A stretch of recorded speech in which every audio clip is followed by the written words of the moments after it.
আমরা শ্রীমদ্ ভগবদ গীতার তৃতীয় অধ্যায় কর্মযোগ নিয়ে আলোচনা করছি। ইতিমধ্যেই আমরা এই অধ্যায়ের 21 নম্বর শ্লোক পর্যন্ত পড়েছি।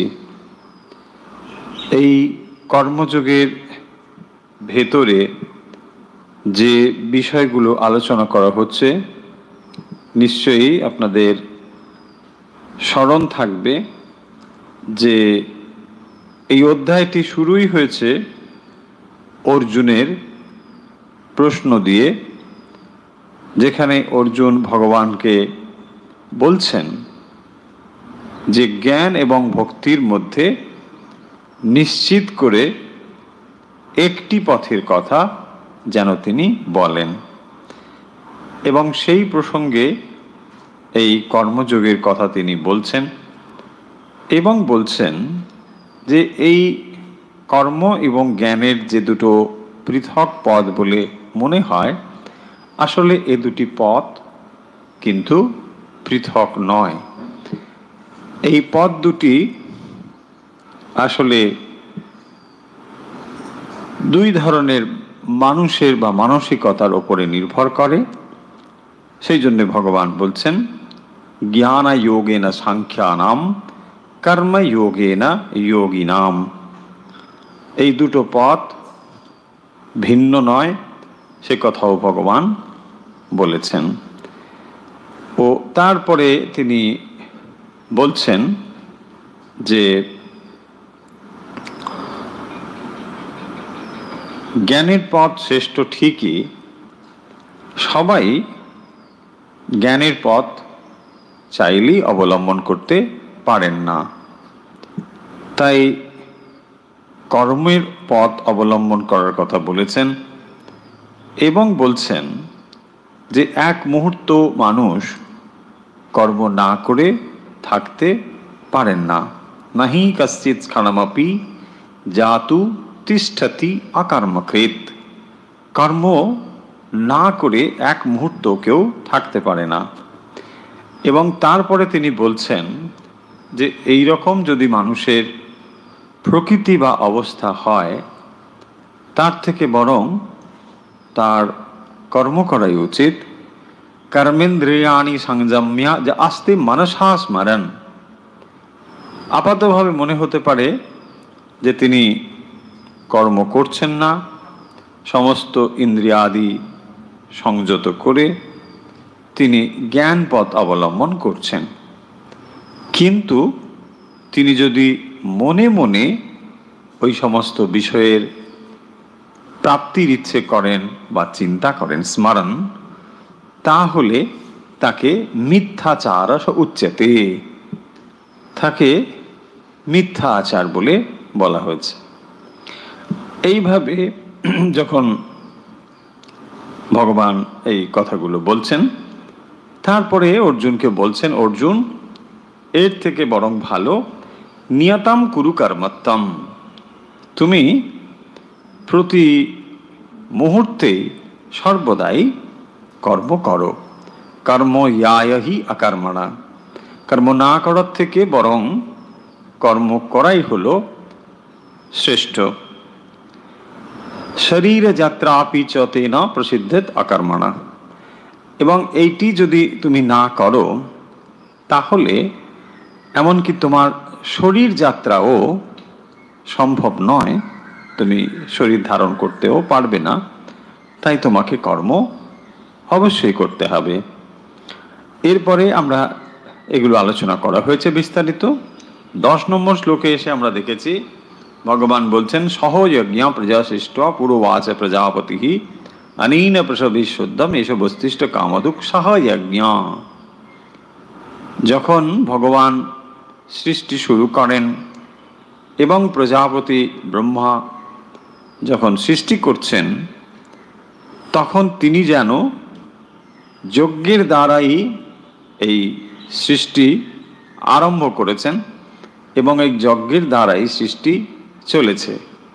সেই জন্য বলছেন সহযজ্ঞ প্রজা সৃষ্ট পুরোবাচ প্রজাপতি अनीन प्रसभिष्यद्दम एष बस्तिष्ठ कामधुक्। 11 নম্বরে দেবান ভাবয়তানেন, যেখানে পরস্পরম ভাবয়ন্তা এই কথা বলা হয়েছে, অর্থাৎ দেবতাদের সঙ্গে যজ্ঞের দ্বারা আমরা যেমন তাদের সেবা করি, একইভাবে দেবতারাও আমাদের আশীর্বাদের দ্বারা, বৃষ্টি আদি ইত্যাদির দ্বারা এখানেও আমাদের মঙ্গল সাধন করে থাকেন। এবং সেটিকে বলা হয়েছে পরস্পরম ভাবয়ন্ত। এইভাবে পরস্পরম ভাবনার দ্বারা বা পরস্পর মঙ্গল কামনার দ্বারা উভয় পক্ষই যে উপকৃত হতে পারা যায় সে কথাগুলো এখানে বলা হয়েছে। এবং তারপরে বলেছেন যজ্ঞশ্রেষ্ঠ শিনো শান্ত মুচ্যন্তে সর্বকিল বিষয়ী, যেখানে বলছেন যিনি যজ্ঞশিষ্টাসিনা শান্ত, যিনি এই সমস্ত যজ্ঞের পরে অর্থাৎ যা গার্হস্থ্য জীবনে যারা রয়েছেন প্রত্যেকটি মুহূর্তে অপরের জন্য তিনি চিন্তা করেন, এবং এই চিন্তা করার পরে যা অবশিষ্ট থাকে তাকেই বলা হয়েছে যজ্ঞশিষ্টাসিনা শান্ত। অর্থাৎ আপনি দৈনন্দিন যে কর্মগুলো করে চলেছেন সেটি একটি যজ্ঞ। তাই যখন আপনি আহার আদি করছেন বা রান্না করছেন, তার সমস্ত কিছুর সঙ্গে অধিকার রয়েছে যদি কেউ এসে সেখানে উপস্থিত হয়, আপনার কর্তব্য তাকে যথাসাধ্য সেবা করা। তাই এই ভারতবর্ষের এই হলো ঐতিহ্য, যেখানে অতিথিকে দেবতার সঙ্গে তুলনা করা হয়েছে। অতিথি দেব ভব। এই সমস্ত কর্ম সম্পাদনের পর যা অবশিষ্ট থাকে তাকেই বলা হয়েছে যজ্ঞ শিষ্ট। এই যজ্ঞের অবশিষ্ট যা থাকবে তিনি সেগুলোকেই ভক্ষণ করেন, এটাতেই তোমার অধিকার বলা হয়েছে। তাই প্রত্যেকটি মানুষের এই সমাজের প্রতি একটি দায়বদ্ধতা রয়েছে। সেই দায়বদ্ধতাই হলো যজ্ঞ শব্দের অভিপ্রায় বা লক্ষ্য। তাই সেইটি যখন সম্পন্ন হয় তারপরে যা থাকে এটি তোমার প্রাপ্ত, তুমি এটি গ্রহণ করবে। এবং সেটি হলে কি হয়, মুচ্যন্তে সর্বকিল বিষয়ী, সমস্ত কিল বিষয় থেকে, সমস্ত পাপ থেকে মুক্ত হয়ে যান।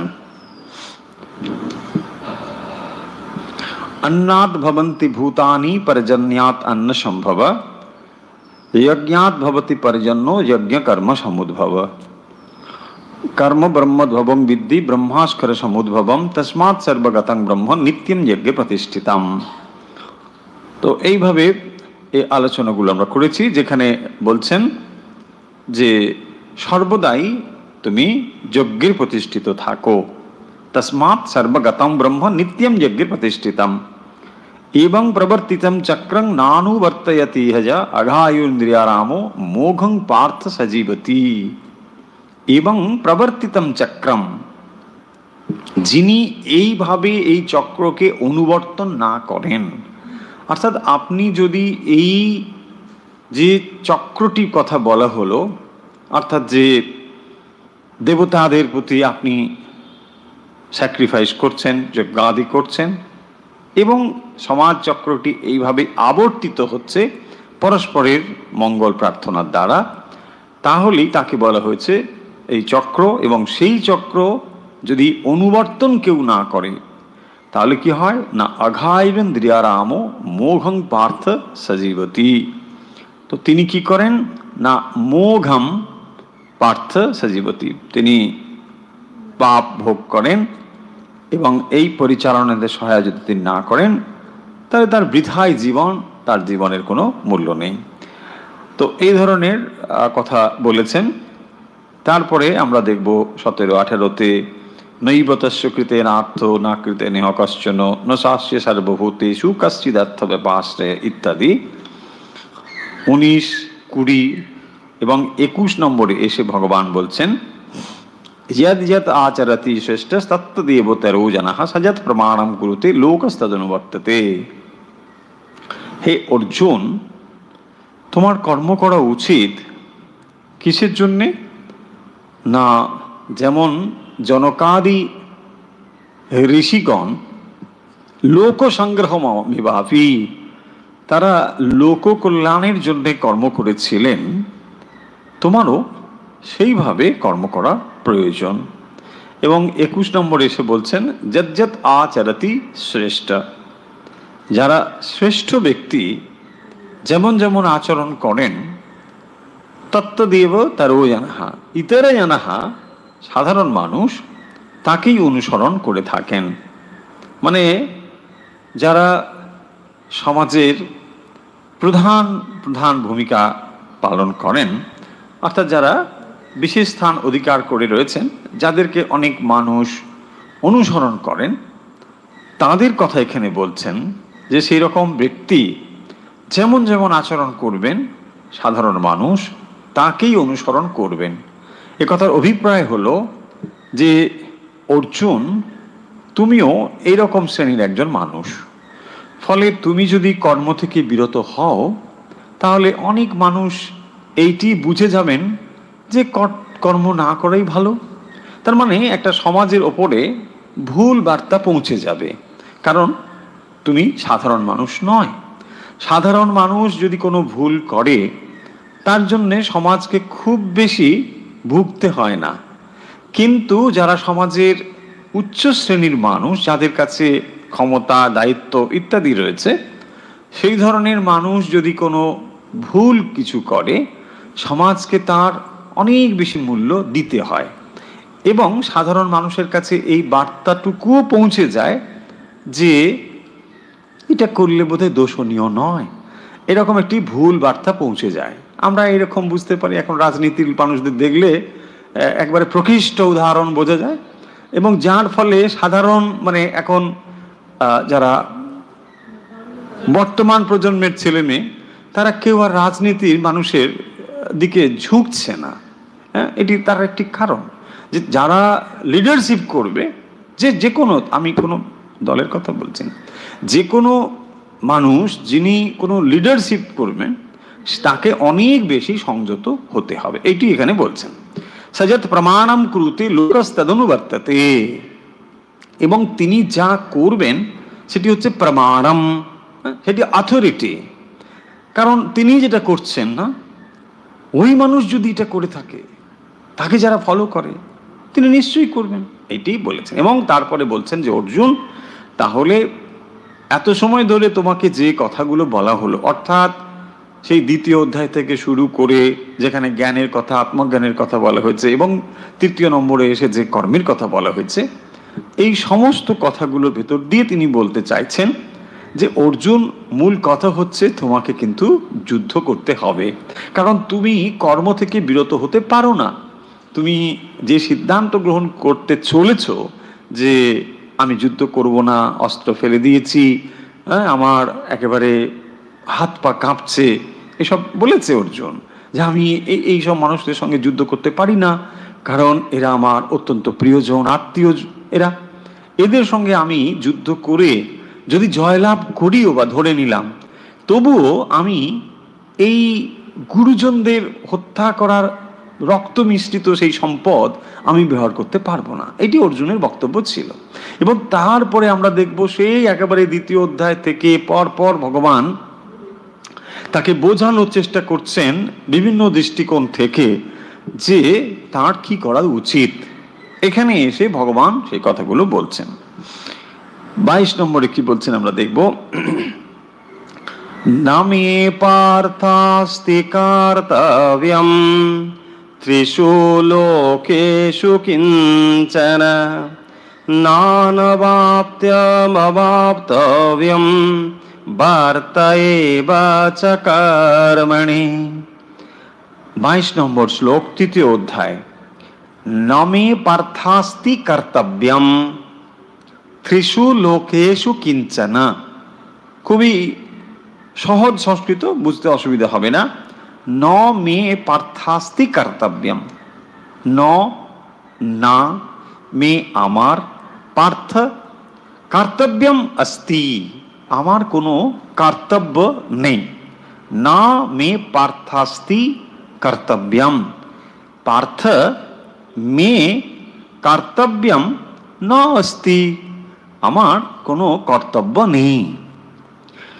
তারপরে বলছেন ত্রিষু লোকেষু কিঞ্চনা। ত্রিষু লোকেষু মানে তিন লোকের মধ্যে, তিন লোকের মধ্যে আমার কোথাও কিঞ্চা কোনো প্রকারের কর্তব্য নেই।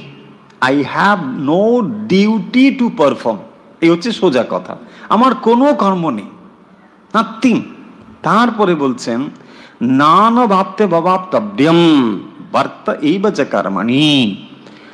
আমার নানা অবাপ্তব্যম অবাপ্তম বাপ্তব্যম। দেখুন কি শব্দগুলো রয়েছে, অনবাপ্তম, তারপরে বলছেন অবাপ্তব্যম।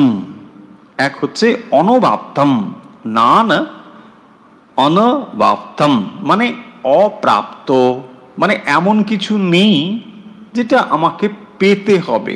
অপ্রাপ্ত, আমার প্রাপ্তি বাইরে কিছু নেই, আমি সব পেয়েছি। অপ্রাপ্তম, আমার এরকম কিছু নেই। তারপরে বলছেন অবাপ্তব্যম মানে প্রাপ্তব্য, আমার কিছু প্রাপ্তব্যও নেই যে এটা আমাকে পেতে হবে।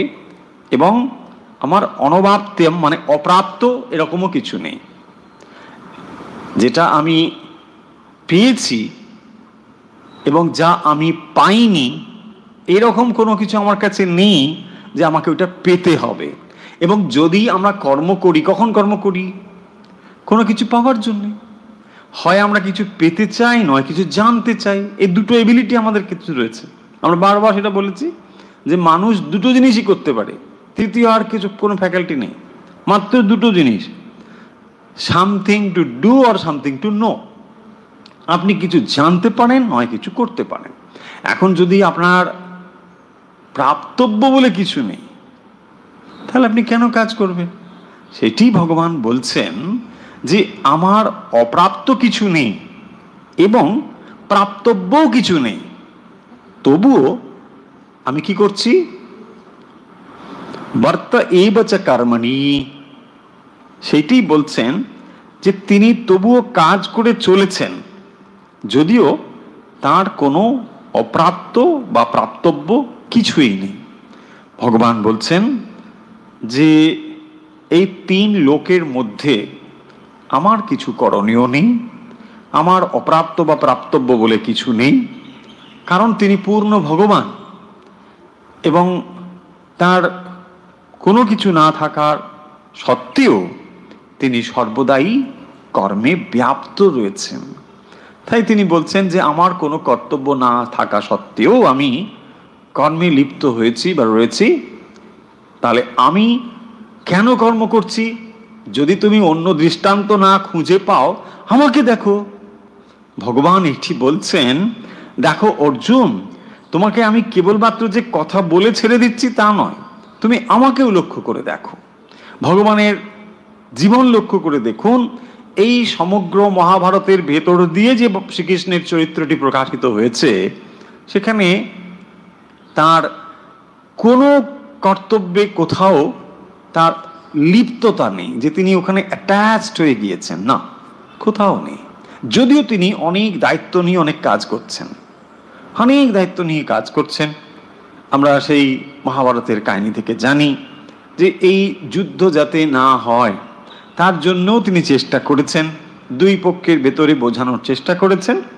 এবং অবশেষে যুদ্ধ যখন একেবারেই অবশ্যম্ভাবী, তখন তিনি একটি পক্ষ অবলম্বন করেছেন এবং তিনি সেখানে শর্ত দিয়েছেন যে নিজে যুদ্ধে কখনোই অংশগ্রহণ করবেন না, কেবল তিনি সারথি হবেন। দেখুন, সারথি হওয়া ঠিক আছে, সারথি হওয়া মানে যুদ্ধ তো তিনি করছেন না, তিনি কেবল ড্রাইভার, রথটাকে নিয়ে যাবেন, এই ছিল তার ভূমিকা। কিন্তু এই এত দায়িত্ব তিনি সামলাচ্ছেন, বলছেন আমার কিন্তু কিছু করণীয় বলে এরকম কিছু নেই, কারণ আমি এটা করে এটা পাবো এরকম নয়, যে এটা করে আমি রাজ্য লাভ করব এরকম নয়। এই হচ্ছে ফলাকাঙ্ক্ষা রহিত হয়ে কর্ম সম্পাদন করা। তিনি সমস্ত কর্ম সম্পাদন করছেন, কিন্তু ফলাকাঙ্ক্ষা সেখানে বিন্দুমাত্র নেই। তাই এখানে ভগবান কি বলছেন যে নামে পার্থাস্তি কর্তব্যম। তাহলে 22 নম্বর শ্লোকের অর্থটা ভালো করে বুঝে নেব। হে পার্থ, না অস্তি কর্তব্যম ত্রিষু লোকেশে কিঞ্চন। আমার কোনো প্রকার কর্তব্য নেই তিন লোকে, মানে স্বর্গ, মর্ত, পাতাল, তিন লোকে আমার কোথাও কোনো কর্তব্য বলে নেই। তার মানেটা কি?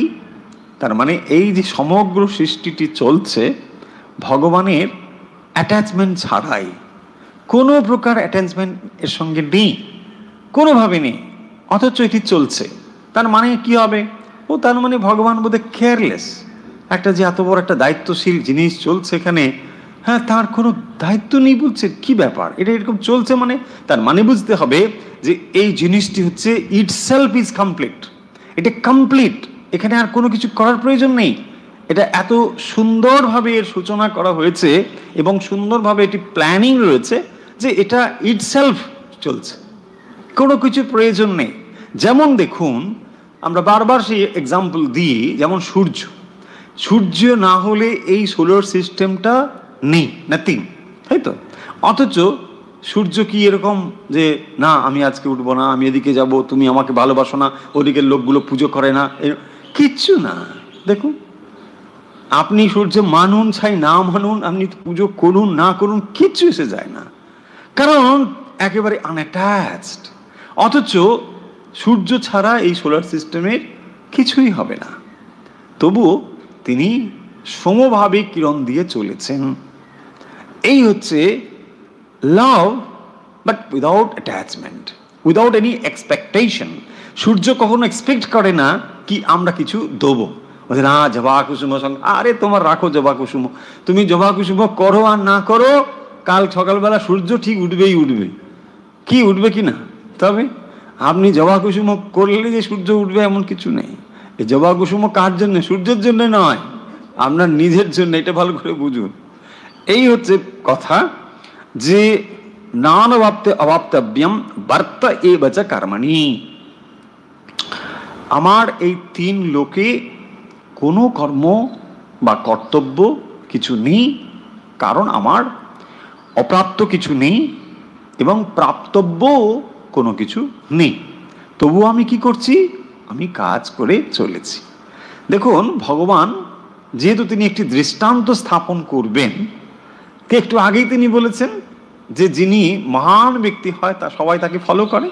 তো ভগবান যদি কেবলমাত্র ওই রসগোল্লা খেয়ে খেয়ে চলে যেতেন, তাহলে সবাই বুঝতেন যে রসগোল্লা খাওয়াই টার্গেট, ব্যাস বসে থাকো আর রসগোল্লা খাও।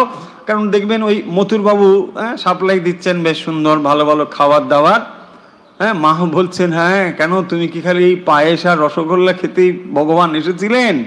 ভগবান একটি বিশেষ দায়িত্ব পালন করার জন্য এসেছেন, তিনি স্বেচ্ছায় এসেছেন, তিনি অনুকম্পায় এসেছেন, অথচ একটি দৃষ্টান্ত স্থাপন করছেন। কারণ মহাকালের কাছে তিনি একটি দৃষ্টান্ত রেখে যাবেন। আজ দেখুন 5000 বছর, অন্তত 5000 বছর পরেও আমরা ভগবান শ্রীকৃষ্ণের এই কথা পড়ছি। কেন পড়ছি না, তিনি এই মহাকালের ওপরে এমন একটি ইমপ্রেশন, এমন একটি দাগ রেখে গিয়েছেন যা এত হাজার বছর পরেও মানব জাতি তাকে স্মরণ করছে। কেন না, এই শিক্ষা আমাদেরও এখন বর্তমান সময় প্রয়োজন, আমরা তাই সেগুলো পড়ছি। তাই এগুলো হচ্ছে একটি কালজয়ী জিনিস। ভগবান স্বয়ং যখন আসেন তিনি এরকম একটি দৃষ্টান্ত স্থাপন করে দিয়ে যান, তাই এই দৃষ্টান্ত এখানে স্থাপন করছেন। এবং তিনি যেমন যেমন করবেন, কালের প্রভাবে সেগুলো ধীরে ধীরে ধীরে ধীরে কমতে থাকবে।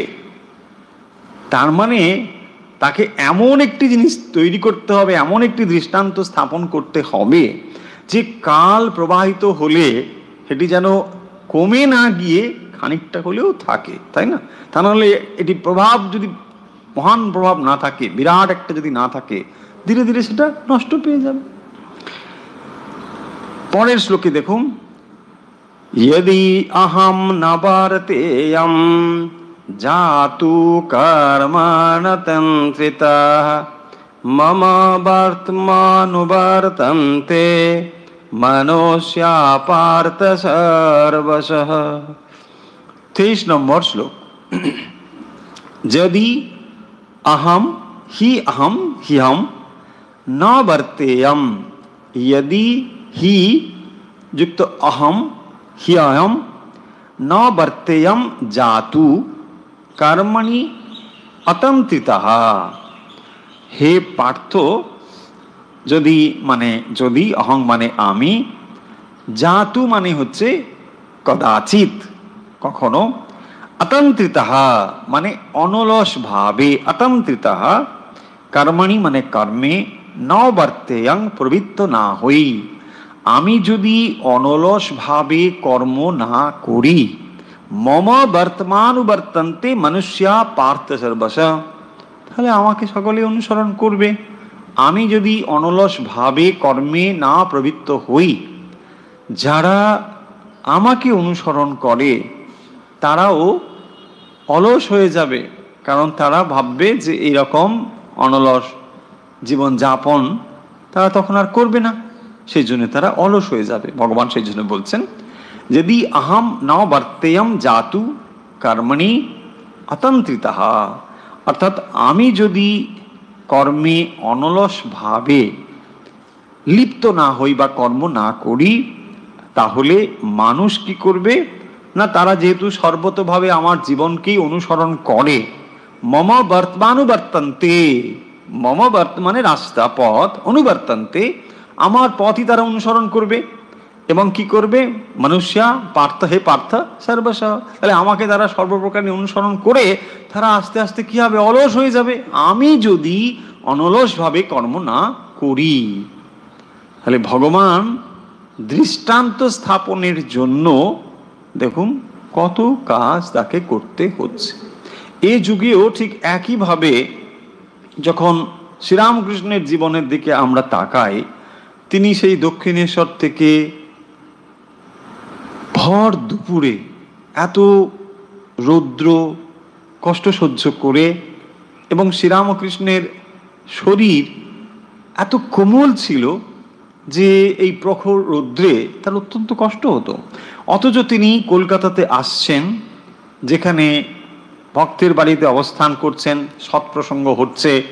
কেন এগুলো করছেন না, ওই যে এক একটি জায়গা করে যাচ্ছেন, এক একটি মানুষের বেরোরে প্রেরণা দিয়ে যাচ্ছেন, সেই প্রেরণাগুলো ভবিষ্যতে কাজ করবে, তাই তিনি দৃষ্টান্ত দিয়ে যাচ্ছেন। তিনি পারতেন ওই দক্ষিণেশ্বরে বলছে না ঠিক আছে চলো আজকে শুয়ে পড়ো দেখা যাক, না তিনি এটা করেননি, একদম করেননি। এবং যেখানে যাবেন বলছেন ঠিক সেখানে যাচ্ছেন, বলছে না আজকে ঝড় বৃষ্টি হয়েছে, না ওরকম যাবেন বলেছে যখন যাবেন, এমনকি বাজছে বলছেন সত্যের এত আঁট, যখন যাব বলেই বলেছি যাবই, তারপরে তখন ভেবে দেখছেন যে না আমার অতটা যাওয়ার প্রয়োজন নেই, বলছে না সত্য রক্ষার জন্য একবার ঘুরে এলাম। দেখুন এই সত্যের এত আঁট, এত সত্যের আঁট। যিনি সামান্য যে দৃষ্টান্ত দিয়েছেন, এই দৃষ্টান্তগুলো অত্যন্ত সামান্য ব্যাপার, কিন্তু এটা দিয়ে আমরা তার চরিত্র সম্পর্কে বুঝতে পারি যে তিনি সামান্যগুলোকেও অসামান্য দৃষ্টিতে দেখছেন, কারণ সত্য এখানে ঘটনাটি বড় নয়, বড় হচ্ছে সত্য, সেই সত্য হচ্ছে এখানে আসল কথা। তাই যিনি সত্য এবং নিষ্ঠাকে ধরে জীবনযাপন করছেন সেই মানুষ, তিনি অনলসভাবে এটি করছেন, তার কোনো আলস্য নেই, সেটি বলছেন। তাহলে আমরা 22 এবং 23-এর মধ্যে সহজ দুটো কথা পেলাম।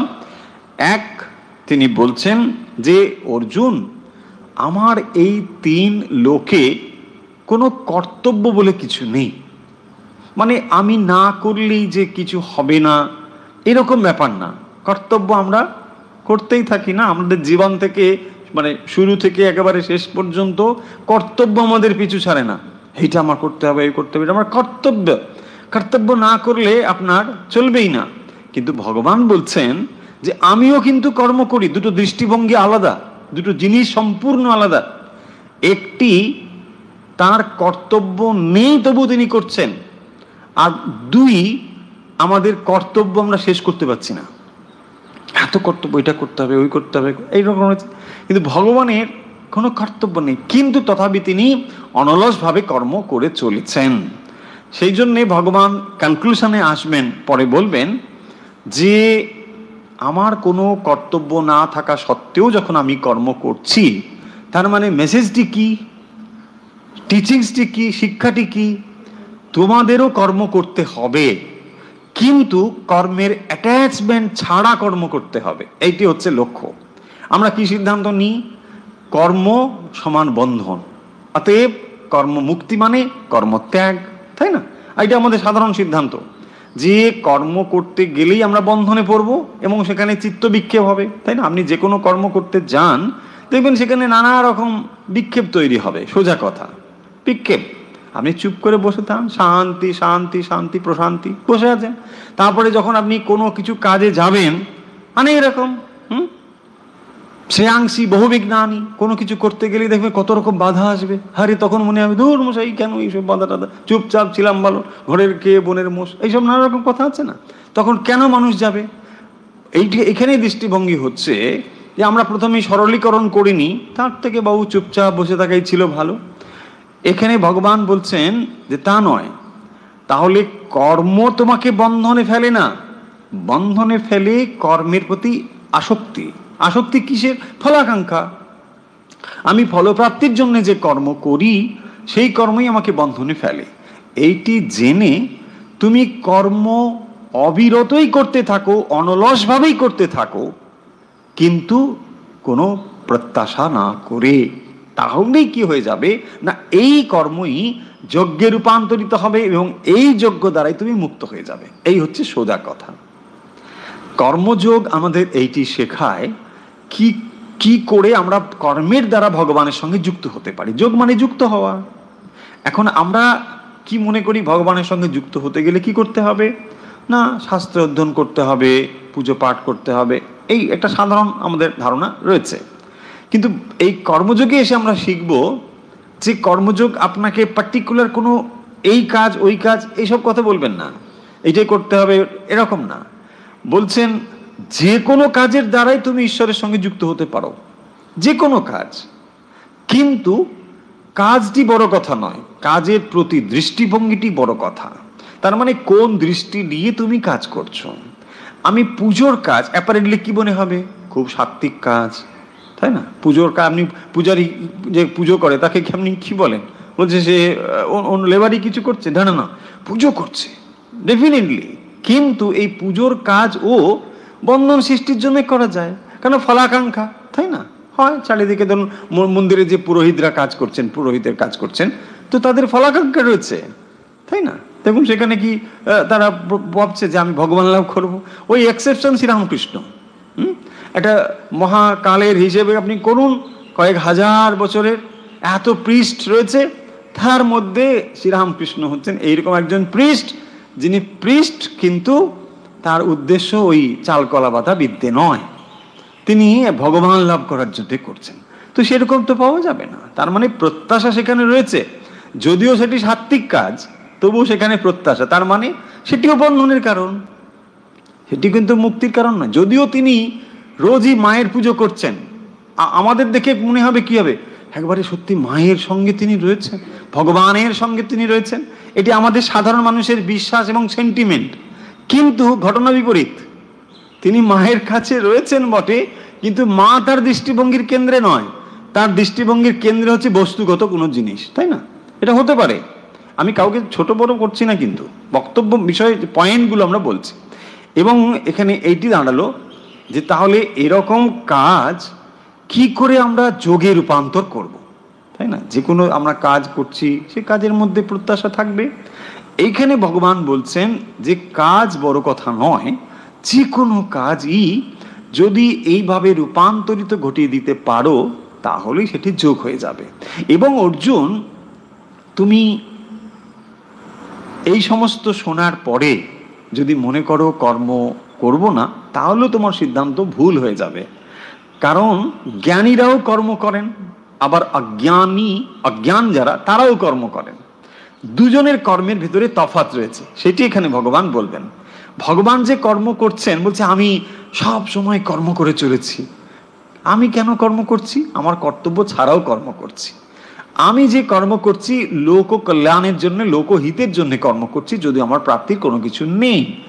আমি কি এই দৃষ্টিভঙ্গিটি হলো জ্ঞানের দৃষ্টিভঙ্গি, অর্থাৎ জ্ঞানী এইভাবে কর্ম করেন। আবার অজ্ঞান যিনি, তিনি কিভাবে কর্ম করেন? তিনি ফলাকাঙ্ক্ষা নিয়ে কর্ম করছেন। দেখুন, উভয়েই কর্ম করছেন, একজনের কর্ম মুক্তির দিকে নিয়ে যায়, একজনের কর্ম বন্ধনের দিকে নিয়ে যায়। হয়েছে?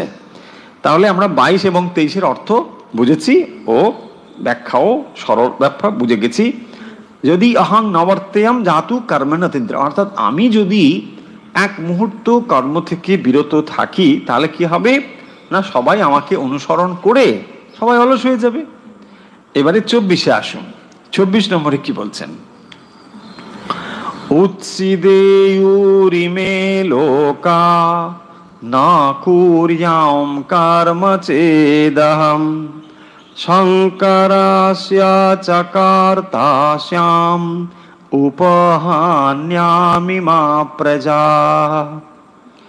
24 নম্বর শ্লোকে বলছেন উৎসিদেয়ু ইমে লোকাহা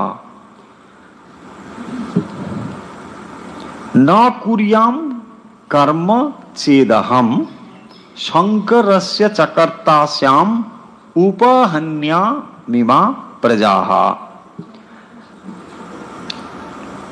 অহম আমি, উৎসিদেয়ু মানে উচ্ছন্ন হয়ে যাবে, উৎসিদেয়ু এটি হচ্ছে একসঙ্গে ক্রিয়াপদ উৎসিদেয়ু। উৎসিদেয়ু ইমে লোকাহা, এই সমস্ত লোক ও সকল কি হয়ে যাবে না উচ্ছন্ন হয়ে যাবে। উৎসিদেয়ু ইমে লোকা ন কুর্যাং কর্ম চেদহম, ন কর্ম চেত অহম শঙ্করস্য চকর্তাস্যাম উপহন্যামিমা প্রজাঃ। বলছেন যে আমি যদি কর্ম না করি, ইমে লোকাহা এই সমস্ত লোক, উৎসিদেয়ু মানে উচ্ছন্ন হয়ে যাবে, এবং শঙ্করস্য কর্তা শ্যাম আমি কি হব না বর্ণশঙ্করের আমি হব কর্তা, মানে আমি তার কারণ হয়ে যাব। যেহেতু আমি যদি কর্ম না করি তাহলে কি হবে না বর্ণশঙ্কর তৈরি হবে এবং আমি হব তার কারণ। সেই জন্যে ভগবান বলছেন আমি যদি কর্মে লিপ্ত না থাকি তাহলে কর্মের অভাবে এই সমস্ত লোক উচ্ছন্ন হয়ে যাবে। মানুষ যদি কর্মে লিপ্ত না থাকে তাহলে এই যে সৃষ্টির সমস্ত কিছু চলছে, একটি সুন্দর চক্র চলছে, সেই চক্রটি আর থাকবে কোথায়? সেই জন্য তিনি বলছেন এই সমস্ত উচ্ছন্ন হয়ে যাবে এবং তারপরে কি হবে না সামাজিক একটি বিপর্যয় দেখা দেবে, শঙ্করস্য বর্ণশঙ্কর দেখা দেবে। ভগবান সেই বর্ণশঙ্করের কথা বলছেন যে এবং এই বর্ণশঙ্কর আদি হলে সমাজের যে বিপর্যয় হবে তার জন্যে আমি হব তার কারণ। মানুষ কি করবে? আরে অলস মস্তিষ্ক শয়তানের কারখানা, সকলেই আমরা জানি। কাজ রয়েছে বলেই মানুষ খানিকটা ব্যস্ত আছে। মানে ভগবান সৃষ্টি করে মানুষের ভেতরে একটু আহার গ্রহণের ইচ্ছে এসব দিয়েছেন বলেই দেখুন কত মানুষ ব্যস্ত রয়েছে। অর্থাৎ তার অন্ন বস্ত্রের সংস্থান করতেই তাকে অনেকটা ব্যস্ত থাকতে হয়েছে, ভাগ্যিস ব্যস্ত থাকতে হয়েছে। যদি না হতো তাহলে এই সমাজ কি বাসযোগ্য হয়ে উঠতো? ভেবে দেখতে হবে, তাই না? অনেক সময় হতোই না, কারণ মানুষের হাতে প্রচুর সময়। এত সময় যখন সে পেয়েছে কি করবে? ডেভিলস ওয়ার্কশপ, ব্যাস শয়তানি শুরু হবে কত রকম। এমনি এখন সময় থাকা সত্ত্বেও শয়তানি শেষ নেই, তাই না? আর সময় থাকলে তো বাস শয়তানি থাকবেই। এবং সেইটি ভগবান বলছেন তাহলে আমি কি করব না আমি এই সমস্ত যে বিশৃঙ্খল একটি অবস্থা হবে তার আমি কারণ হয়ে যাব, তাই না? এবং সেই জন্যই তিনি কি করছেন এই চক্রটিকে ঠিকভাবে যাতে চলতে পারে তার জন্যে তিনি নিজেই অনলসভাবে কর্ম করে চলেছেন। ভগবান সেটি বলছেন। তাহলে 24 নম্বরে এসে ভগবান কি বলছেন না উৎসিদেয়ুরিমে লোকা ন কুর্যাম কর্ম চেদহম। আমি কি করব না উৎসিদেয়ুরিমে, অর্থাৎ এই লোকে সমস্ত কিছু উচ্ছন্ন হয়ে যাবে। ন কুর্যাং কর্ম চেদহম, আমি যদি কর্ম না করি তাহলে সমস্ত কিছু উচ্ছন্ন যাবে। শঙ্করস্য চকর্তাস্যাম, সমস্ত কিছু তখন বর্ণশঙ্কর জাত হবে। শঙ্করস্য মানে বর্ণশঙ্কর, এবং এই বর্ণশঙ্করের ফলে সমাজে একটি বিপর্যয় দেখা দেবে এবং আমি কি হয়ে যাব তার কারণ হয়ে যাব। হয়েছে? তাহলে এখানে এইটি হলো সোজা কথা। উচ্ছিদেয়ুরিমে লোকা না কুরিয়াম কর্মচেদহম শঙ্করস্য চ কর্তস্যাম উপহন্নাম। তাহলে 21 না 22, 23, 24 এই 3টি শ্লোকের ভেতরে ভগবান মূল যে কথাগুলো বলছেন, যে তিনি কোনো প্রয়োজন না থাকা সত্ত্বেও সর্বদাই কর্ম করে চলেছেন, এবং বলছেন যে আমি যদি এইভাবে কর্ম না করি তাহলে আমাকে মানুষ যারা অনুসরণ করে তারাও ধীরে ধীরে অলস হয়ে যাবে, এবং এই অলস হয়ে যাওয়ার ফলে সমাজে যে শৃঙ্খলাটি রয়েছে সেটিও কিন্তু ভেঙে পড়বে, এবং আমি তাহলে এই সমাজের বিশৃঙ্খলার কারণ হয়ে যাব। হয়েছে, এই কথাগুলো হলো। এখন দেখুন, আমরা একটি ছোট্ট এক্সাম্পল নিই, তাহলে ভগবানের দৃষ্টিভঙ্গি সম্পর্কে বুঝতে পারবো যে ভগবান তাহলে আমাদেরকে কিভাবে গাইড করছেন। প্রথম কথা, তিনি আমাদের কাজ করতে বলছেন, এবং এই কাজ কিভাবে আমরা করব সেটিও তিনি দেখিয়ে দিচ্ছেন। বলছে, অর্জুন তুমি যদি অন্য কোথাও না যাও, আমাকেই দেখো, আমার নিজেরই তো কোনো কিছু পাবার নেই, তবুও দেখো আমি এখানে এসেছি। এখানে এসে তিনি ওই যুদ্ধের কত রকম পরামর্শ দান করেছেন যাতে যুদ্ধ না হয়, ইত্যাদি ইত্যাদি মহাভারতের সব কাহিনী রয়েছে, এবং সবার সঙ্গে তিনি যুক্ত হয়ে রয়েছেন, কিন্তু তার কোনো প্রাপ্তি নেই।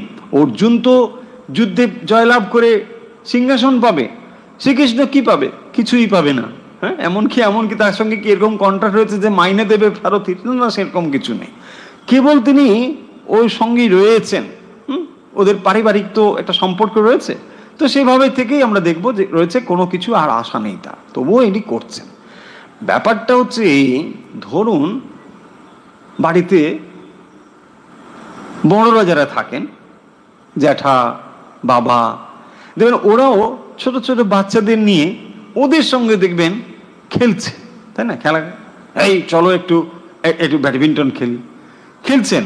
ওর নিজের খুব একটা প্রয়োজন নেই, ওই বাচ্চাগুলোকে খেলাতে প্রমোট করতে চায়, সেই জন্য দেখবেন নিজেও একটু শুরু করে, চলো একটু ব্যাডমিন্টন চালিয়ে ও খেলছে।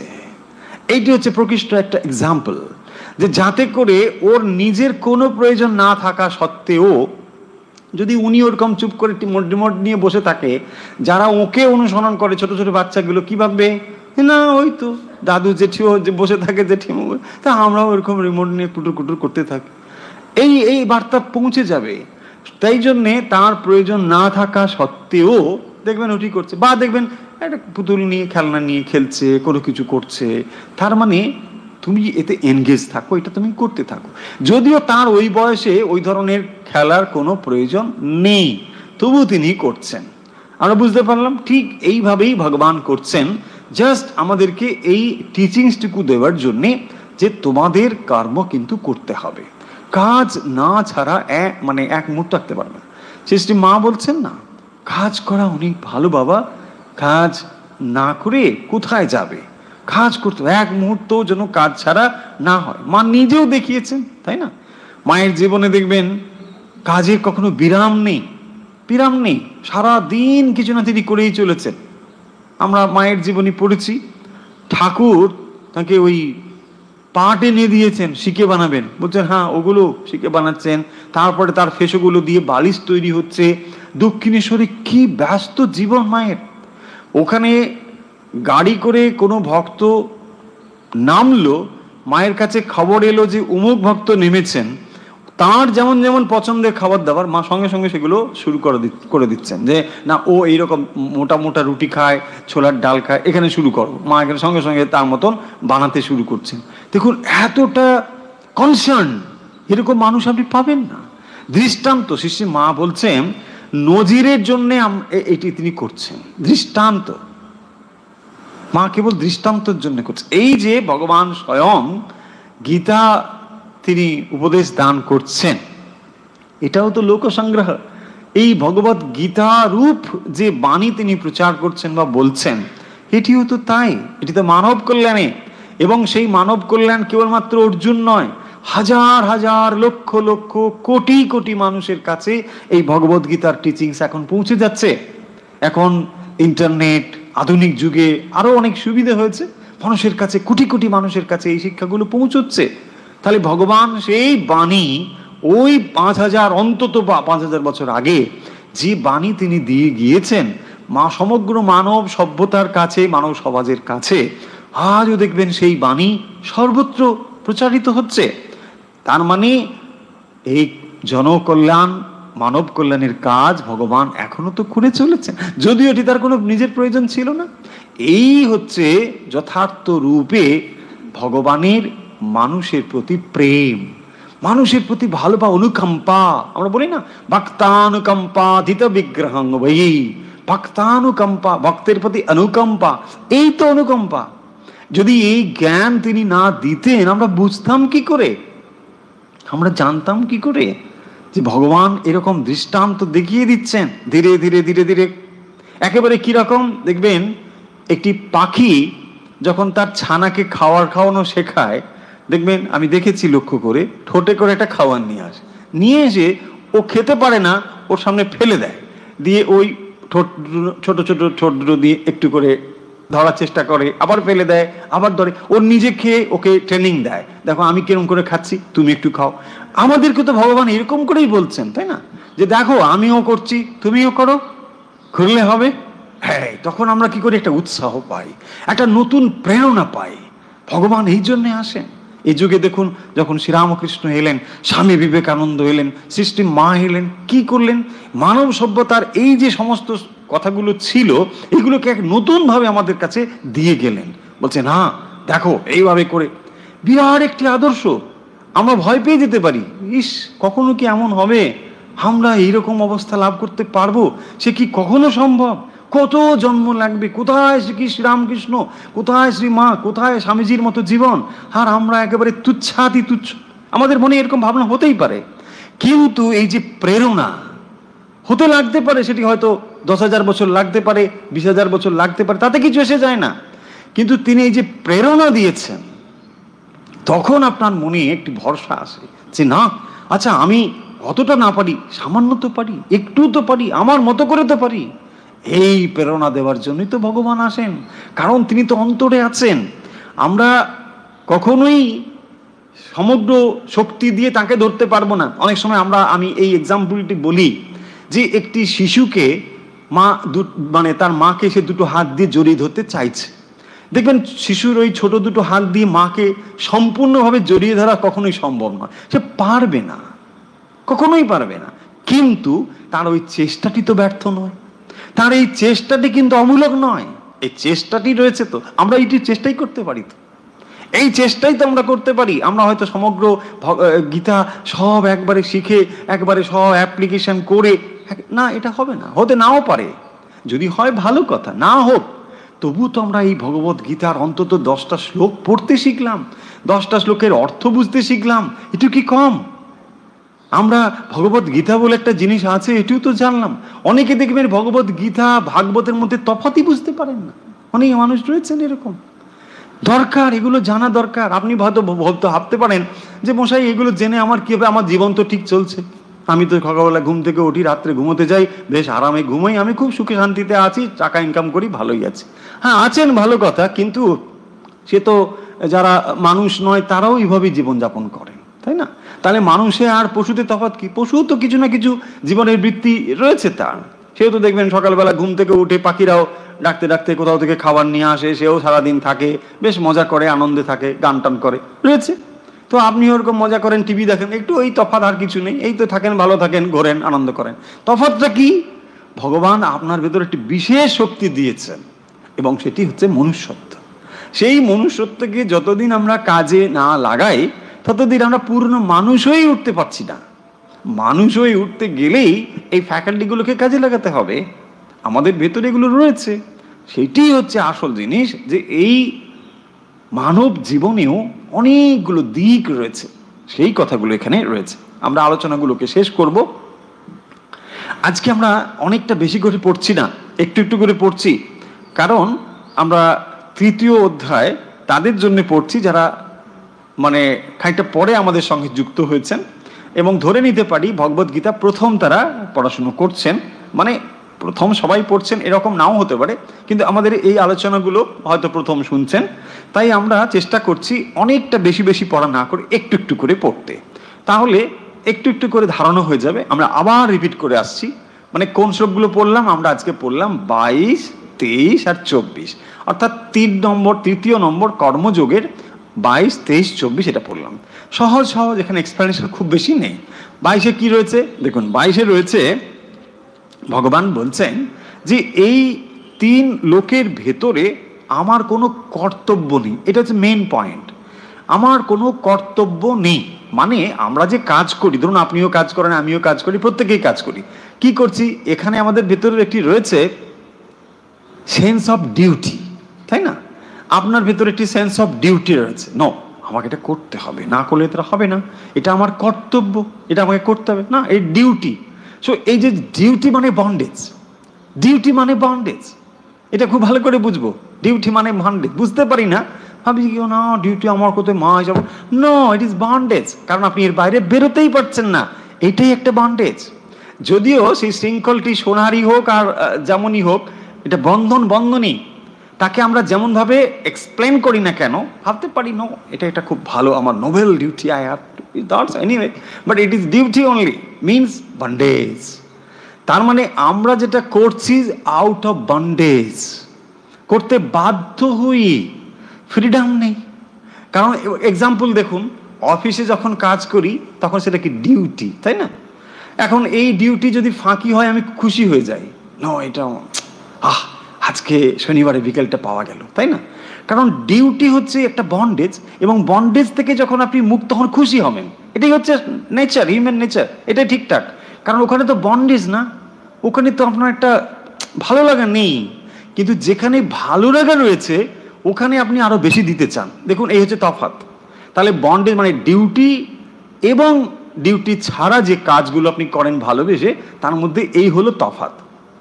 ডিউটির মধ্যে ভালোবাসা নেই, ডিউটির মধ্যে একটা এমন জিনিস রয়েছে বন্ধন, আপনি বাধ্য। কিন্তু যেখানে আপনার বাধ্যবাধকতা নেই অথচ আপনি করেন, দেখবেন ওখানেই আপনি 16 আনা মন দেন এবং ওখান থেকে আপনি আনন্দ অনুভব করেন। ডিউটির ভেতরে আনন্দ থাকে না, এই হচ্ছে পার্থক্য। সেই জন্যই ভগবান বলছেন যে কাজ আমি করছি, but it is not my duty, এটা আমার ডিউটি নয়। আমরা ডিউটিতে, অর্থাৎ আমরা কাজ করতে বাধ্য হই, ভগবান বাধ্য হয়ে কাজ করেন না, ভালোবেসে কাজ করেন। যেমন দেখুন খুব সহজভাবে আপনারা বুঝতে পারবেন, যারা অনেকে বিভিন্ন জায়গায় ভলেন্টারি কাজ করেন, কোনো একটু মানুষের সেবার জন্য উপকার করছেন, সেই ভলেন্টারি কাজের ক্ষেত্রে কি রয়েছে? আপনাদের ভালোবাসা রয়েছে, স্বেচ্ছায় করছেন, স্বেচ্ছাসেবক ভালোবাসায় করছেন, প্রকৃত অর্থে। কিন্তু মানে এমনি ভলেন্টিয়ারদের কথা বলছি না, so called volunteer, it is not like that. So যারা রিয়েলি ভলেন্টিয়ার, মানে সত্যিই স্বেচ্ছায় যারা করতে চায়, সেখানে 2 ঘন্টার কাছে 4 ঘন্টা হলো তারা খুশি হয়, কারণ আমি সেবা করছি, আমি ভগবানের সেবা করার সুযোগ পেয়েছি, আমি আরো 4 ঘন্টা কেন করতে পারলাম না, এই রকম থাকে। কিন্তু ডিউটিতে বন্ডেজ থাকে বলে সেখানে আর একটু কম হলে হয় না, আর শনিবারের ডিউটিটা ওকে দিলে হয় না, আমাকে কেন দিচ্ছেন, সব সময় কি আমাকে এই ডিউটি দিতে হবে? দেখবেন এইগুলো আমাদের ভেতরে থাকে, হয়েছে। এটা এমন কিছু স্ট্রং পয়েন্ট নয়, সবাই বুঝতে পারি। তাহলে 22 নম্বরে ভগবান বলছেন যে আমি যে কাজগুলো করছি 3 লোকে, এবং কিরকম অনলসভাবে, কিন্তু এটা আমার কর্তব্য নয়, অর্থাৎ আমি কাজ করতে বাধ্য নয়, তবুও আমি কাজ করি। কেন করি? আমি এই জন্যে করি যে আমি না যদি করি তাহলে কেউ কোনো কাজ করবে না, সমস্ত শৃঙ্খলা ভেঙে যাবে, এবং তাহলে কি হবে না, বর্ণ সংকর জায়তে, বর্ণ সংকরের সৃষ্টি হবে, একটি বিশৃঙ্খল সমাজ ব্যবস্থা তৈরি হবে। এবং ভগবান সেই কারণের জন্য তিনি কর্তব্য না থাকা সত্ত্বেও কর্ম করে যান। এবং 22 নম্বরে, তারপরে 23 নম্বরে বলছেন ওই একই কথা, যে আমাকে সবাই অনুসরণ করবে, তাই আমি কি করি, অনলসভাবে কর্ম করে চলেছি। এবং 24-এ এসে ওই কথাই বললেন যে উচ্ছিদে উরিমে লোকা শঙ্করস্য চকর্তস্যাম উপহন্না মম প্রজা, যে তাহলে সমস্ত বর্ণ সংকর জাত হবে। তাহলে আজকে আমরা কর্মযোগের 22, 23 এবং 24 নম্বর শ্লোক পড়লাম, যেখানে ভগবান কর্মের উপর জোর দিয়েছেন এবং তিনি যে সবসময় অনলসভাবে কর্মে লিপ্ত রয়েছেন সেইটি বলছেন, এবং এইভাবে অনলসভাবে কর্ম করার ফলে তিনি এই বার্তা মানবের কাছে দিচ্ছেন যে প্রত্যেকটি মুহূর্তে তোমাকে কর্ম করতে হবে। ইনফ্যাক্ট কর্ম না করে আমরা কেউ থাকতে পারি না, সে কথা ভগবান বলে দিয়েছেন। বলছেন তোমার স্বভাবই তোমাকে কর্মের দিকে নিয়ে যাবে, কর্ম না করে তুমি এক মুহূর্ত থাকতে পারবে না, কর্ম করতে হবে। এবং সেই কর্মই কি করে যুক্ত হওয়া যায়, যোগ হয়ে যায়, সেই থিওরিটি তিনি এখানে বলবেন। যে কোনো কর্মই কি করে ঈশ্বরের সঙ্গে যুক্ত হওয়া যায়, এই কথাই কর্মযোগের মূল বক্তব্য। আমরা আসব সেই শ্লোকগুলোতে পরে পরে। তাহলে আজকের মতো আমরা অনুধ্যান পর্বটি শেষ করব, যেখানে 22, 23 এবং 24 নম্বর শ্লোকের আমরা অর্থ আজকে আলোচনা করলাম। তাহলে কর্মযোগের আলোচনা এখানে শেষ করছি।